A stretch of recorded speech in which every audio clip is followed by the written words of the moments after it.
মাংস খাবো, মাংস করো। অনেকদিন মাংস খাই না, আজকে একটু মাংস খাবো। শুয়োরের বাচ্চা, বাপের বাড়া খাইছিস কোনোদিন? খাসনি তো? আয় আজকে দাদুর বাড়া ছিঁড়ে খাবি। আয়, যত সব হাবাইতে চুদাগুলো আমার কপালে এসে জোটে। ও বাবা, তাড়াতাড়ি 100 টাকা দাও তো, আমার খুব দরকার। কি হয়েছে? 100 টাকা নিবি? শুয়োরের বাচ্চাগুলো, আমি কি এখানে দেহ ব্যবসা করছি নাকি? স্যার, স্যার এরকম বলবেন না স্যার, আমাকে কাজ থেকে তাড়াবেন না। আমার বাড়িতে দুটো ছোট ছোট বাচ্চা রয়েছে স্যার, আমরা না খেয়ে মরে যাবো স্যার, আমাদের পথে নামাবেন না। আহা নান্টু, পা ছাড়ো, পা ছাড়ো। না স্যার, আমি পা ছাড়বো না স্যার, আপনি আমার কাজ কেড়ে নেবেন না স্যার, আমরা না খেয়ে মরে যাবো, আমি পা ছাড়বো না। আরে বাবা, আমার পাটা ছাড়বা তবে তো কিছু বলবো। পা ছাড়ো, পা ছাড়ো। ওঠো ওঠো, উঠে পড়ো। দেখো নান্টু, এখানে কান্নাকাটি করার কিছু নেই, আসলে আমার দিকটাও তো আমাকে একটু দেখতে হবে। আর তুমি তো সবই খুব ভালো করেই জানো, এখন আমার ব্যবসাটা একটু ডাউন চলছে, তাই এই মুহূর্তে এত কর্মচারী দিয়ে কাজ করানো আমার দ্বারা সম্ভব হচ্ছে না। কটা দিন একটু কষ্ট চেষ্ট করে চলো নান্টু, তারপরে আমার ব্যবসাটা ঠিক হলে আবার ডেকে নেবো। সামনে পুজো, এই অসময়ে কাজ চলে গেলে আমরা কি খাবো স্যার? আমরা পুরো পথে বসে যাব। আমি ছাড়া আমার ফ্যামিলিতে আর কেউ ইনকাম করে না, আমরা পুরো পথে বসে যাবো স্যার, আমার কাজটা কেড়ে নেবেন না। আরে সে না হয় আমি সবই বুঝতে পারছি, কিন্তু আমারও তো কিছু করার নেই নান্টু।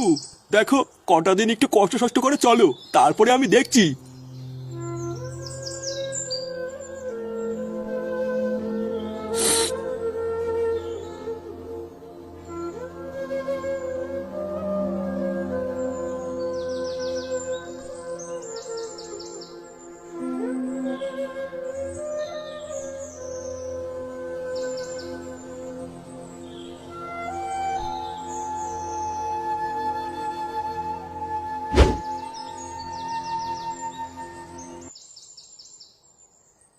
ও ঠাকুমা, দাদু আইছে।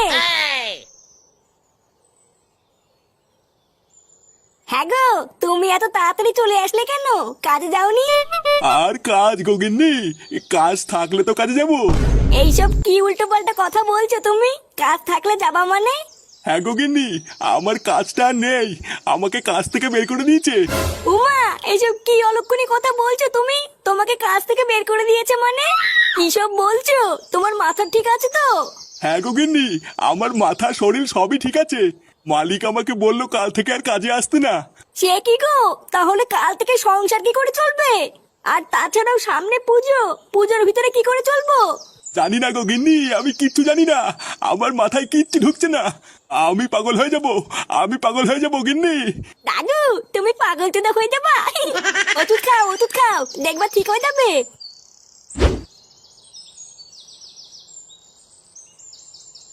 আরে কি ব্যাপার ফুটো, হঠাৎ এদিকে? এই লেওরা আসলাম একটু ঘুরতে ঘুরতে, তাই ভাবলাম এইদিকেই যখন যাচ্ছি, যাওয়ার সময় 1 বোতল মাল নিয়ে যাই। বাহ, ভালো করেছে ফুটো, মাঝে মধ্যে এইদিকে একটু আসবা। হ্যাঁ মারা, তা তো আসবোই। তা বলো ফুটো, কয় বোতল মাল দেবো? ও বেশি না, আপাতত 1 বোতল মাল দে, আর খাতায় লিখে রাখ, পরে দিয়ে দেবো। বাকি? না না, তোমাকে আর বাকিতে মাল দেবো না। লেওরা, বাকি নিতে নিতে তোমার 1600 টাকা বাকি হয়ে গেছে, তাই তোমাকে আর বাকি দেওয়া যাবে না, আগে টাকা ফেলো তারপরে মাল দেবো। নে লেওরা, বললাম তো খাতায় লিখে রাখ, পরে দিয়ে দেবো।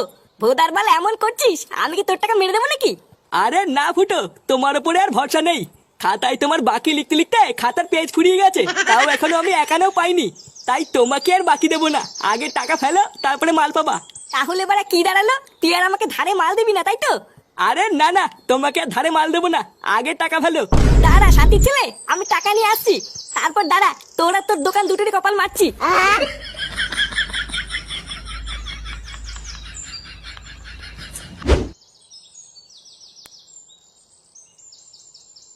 হ্যাঁ গো, মাথায় হাত দিয়ে কি ভাবছো এত? ভাবছি গোগিন্নি, এইভাবে তো আর ঘরে বসে থাকলে হবে না, একটা কাজ খুঁজতে হবে। সে না হয় তুমি পরে খুঁজবে, আগে বলো আজকে কি রান্না করব? ঘরে তো 1 মুঠ চাল ছাড়া আর কিছুই নেই। দাদু, ও দাদু, আমাকে একটা রেলগাড়ি কিনে দাও না, আমি খেলা করবো। চোদনা আমার, ঘরে চাল কেনার টাকা নেই আর উনি রেলগাড়ি নিয়ে খেলা করবে? হুম, আমার সব বন্ধুদের কাছে অনেক খেলনা আছে, আমার কাছে কিছুই নেই, দাও না দাদু কিনে। এ ভোদারবাল মেলা ফ্যাচ ফ্যাচ করিস না তো, বেরো এখান থেকে, আমার কাছে এসে গুদগুদ না মারিয়ে যা নিজের বাপের কাছে গিয়ে চা গিয়ে। হ্যাঁ গো, তুমিও কই ভাবে বলছো কেন? তা বলবো না তো কি করবো? দেখতে পাচ্ছ না কান মাথার গা মেরে দিচ্ছে। ভোদা আমি আছি আমার জেলায়, আর এরা আছে এদের ফুর্তিতে। আচ্ছা ওইসব বাদ দাও, আগে বলো আজকে কি রান্না করবো।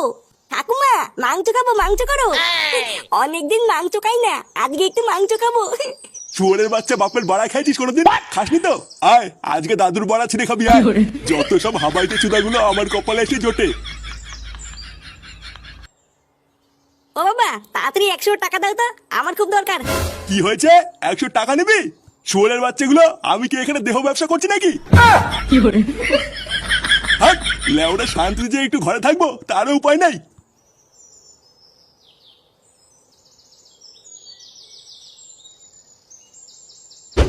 তা হ্যাঁ রে ল্যাংচা, শুনলাম তোর বাপের নাকি শরীরটা খারাপ। হ্যাঁ গো পটুদা, কয়দিন ধরে বাবার শরীরটা খুব খারাপ, ঠিক মতন এখন আর কাজও করতে পারে না।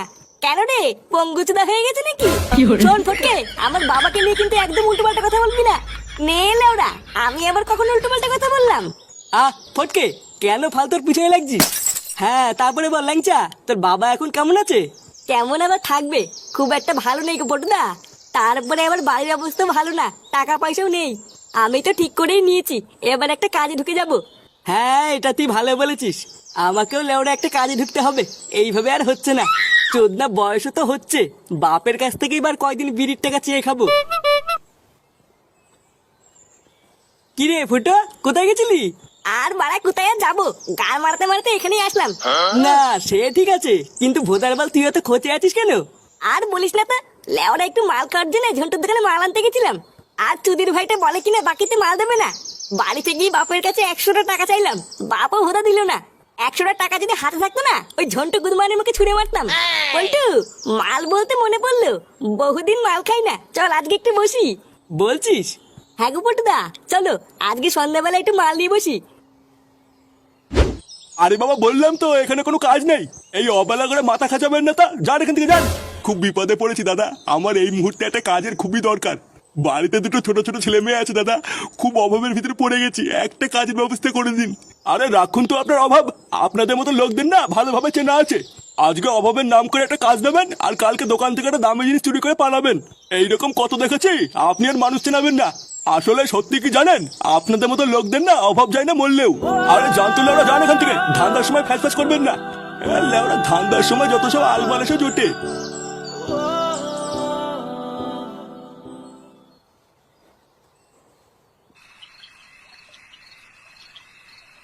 দেখো পটুদা, তুমি যাই বলো আর তাই বলো, আমাদের কিন্তু মালের টাকা ঠিক জোগাড় হয়ে যায়। হ্যাঁ রে বড়া, তাজা বলেছিস। একটু আগে ভোদার বল 1 প্যাকেট বিড়ি কিনারও টাকা ছিল না, আর এখন দেখ সামনের উপর দুটো বাংলা পড়ে আছে। দাঁত কেলি মরে যাচ্ছে। লেওড়া তুই টাকা দিয়েছিস, চোদনা গাড় ফাটিয়ে আমরা মাল নিয়ে আসলাম, আর উনি দাঁত কেলেই মরে যাচ্ছে। কি বললি চুদের ভাই, আমি টাকা দিইনি বলে তুই এত বড় কথা বললি? ফুটো, তুই ফটকের কথা বাদ দে। কেন বড়া, হ্যাঁ বাদ দেবো কেন? লেওরা একদিন একটু টাকা দিয়ে মুখে যা আসবে তাই বলে যাবে নাকি? বাদ দে ফুটো, মাল খাওয়ার সময় ঝামেলা করিস না। হ্যাঁ ল্যাংচা ঠিকই বলেছে, ফালতু ঝামেলা না করে চল সবাই মিলে একসাথে মাল খাই। এমনিতেই অনেক রাত হয়ে গেছে, এর থেকে বেশি দেরি হয়ে গেলে কিন্তু আর বাড়িতে ঢুকতে দেবে না। হ্যাঁ পটুদা, ঠিকই বলেছো, নাও না শুরু করো। আরে রাখুন তো আপনার অভাব, আপনাদের মতো লোকদের না ভালোভাবে চেনা আছে। আসলে সত্যি কি জানেন, আপনাদের মতো লোকদের না অভাব যায় না মরলেও। আরে জানতো লেওরা, যান এখান থেকে, ধান্দার সময় ফ্যাস করবেন না। তুমি এখনো ঘুমাওনি? ঘুম আসছে না গগিন্নি।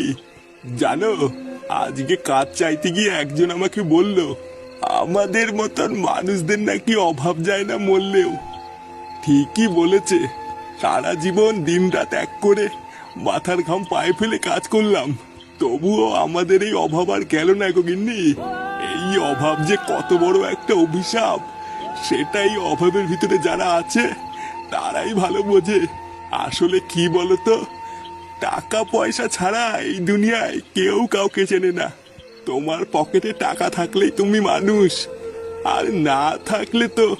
ওইসব উল্টো পাল্টা জিনিস নিয়ে তুমি চিন্তা করো না, দেখবে 2-1 দিনের মধ্যে তুমি ঠিক কাজ পেয়ে যাবে। হ্যাঁ, পেলেই হয়। নাও, অনেক রাত হয়েছে, এবার ঘুমিয়ে পড়ো।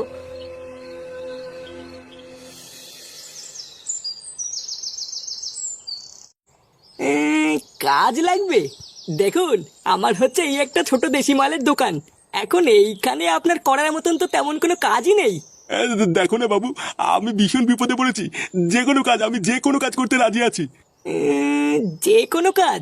হ্যাঁ, একটা কাজ আছে, তবে আপনি কি সেই কাজ করতে পারবেন? হ্যাঁ হ্যাঁ বাবু, আমি সব কাজ করতে পারবো। তুমি বলো না কি কাজ করতে হবে। না, তেমন কোনো কঠিন কাজ না। মানে ওই মাতালটা মালকে দোকানের সামনে যে বোতলগুলো ফেলে দিয়ে যাবে, আপনি শুধু সেইগুলো পরিষ্কার করে রাখবেন। স্পষ্ট ভাষায় বলতে গেলে দোকানের সামনেটা একটু পরিষ্কার পরিচ্ছন্ন করে রাখবেন। হ্যাঁ হ্যাঁ বাবু, আমার কোনো সমস্যা নেই, আমি এই কাজ করতে রাজি। বাহ, তাহলে তো হয়ে গেল। আপনি আজ থেকে কাজ শুরু করে দিন। দোকানের সামনেটা পুরো পরিষ্কার পরিচ্ছন্ন করে রাখবেন, আমি আপনাকে রোজ 150 টাকা করে দেবো। আচ্ছা আচ্ছা বাবু, ঠিক আছে। তাহলে এখন যান, দোকানের পিছনে একটা কল আছে, ওইখান থেকে জল ভরে এনে সামনেটা একটু ছিটিয়ে দিন। হ্যাঁ বাবু, যাচ্ছি।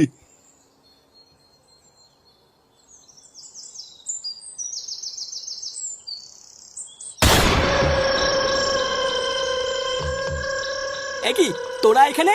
বারার বাল কালকে ফুটো মাল কিনতে আসলে তুই ওকে কি বলেছিস? আমি কই, আমি তো কিছু বলিনি। কি হয়েছে? কিছু বলিসনি? ভোদা কালকে তো খুব বলছিলিস যে টাকা না দিলে মাল দিবি না। আমার ধার লিখতে লিখতে নাকি তোর খাতা ফুরিয়ে গেছে। হ্যাঁ তাই তো, এত টাকার তো মাল খেয়েছিস, 1 টাকাও শোধ করেছিস? যতদিন না টাকা শোধ করবি ধার বাকিতে কোনো মাল দেবো না। এই চুদি ভাই, এই মাল দিবি না মানে? চোদনা, তুই কার এলাকায় মাল বেচে খাচ্ছিস? হ্যাঁ, চুদির ভাই বালচের ক্লাবের এলাকায় মাল বেচে খাবি, আবার বালচের ক্লাবকে মাল দিবি না? দেখো পল্টু, তোমার এলাকায় মাল বেচে খাই বলে কিন্তু প্রতি সপ্তাহে হপ্তা দেয়। হ্যাঁ তো কি আছে, হপ্তা দিস তো কি আছে, গরম মারছিস নাকি? চোদনা, তুই হপ্তা দিস নাকি বাল দিস আমার দেখে লাভ নেই। লেওরা বালচের ক্লাব থেকে যে মাল কিনতে আসবে তুই তাকেই মাল দিবি, ব্যাস।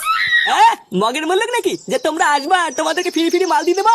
কি বললি শান্তির ছেলে, তোর এত বড় সাহস? এ ফুটা, হ্যাঁ বল। এই চোদনার মালের দোকানটা ভাঙতো।